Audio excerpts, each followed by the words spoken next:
आज आम जामकोली भाईबा को मन कर आज जामकोली बिछाइबा चल। एबे आम जामकोली गछ को चढ़ा को जाऊे।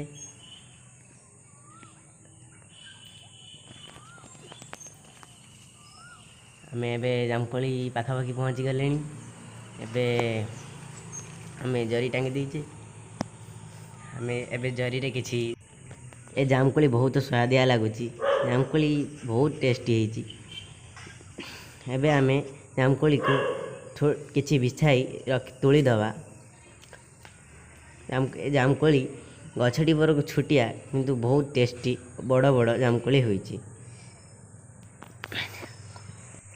वर्तमान जामकोली हबार समय एबे रुआपुता टाइम से जामकोली टाइम रो बेसी पाचे। जामकोली रे जिते स्वाद आउ केहुंटारे नहीं।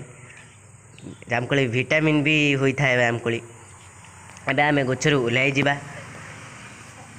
एबे आम जामकोली को नहीं आसचे गोटे बल पात्र रे। मो भाई एबे लोभ समय न पाई खाइबा को जाउछंती। खाइदेले एबे मु भी खाऊची। एबे बहुत टेस्टी लगुची। मो देई छड़ाउछंती। छड़ाई बाछी बाछी खाऊछंती। सब खाइला शिवा सब खाइला बड़ बाछी मो भाई देई खाऊछंती। एबे आमे किछि लूण नहीं जामकोली रे गुड़ाइबा एवं यह टेस्टी बहुत होता है। एवं लंका किछि गुड़ाइबा एवं यह भल भाव गुड़ाइला परे यार टेस्टी आउरी बढ़िया हो जाए। एबे आमे भल भाव फेंटी दवा। एबे आमे खाई के देखिबा किपरि टेस्ट लागुची।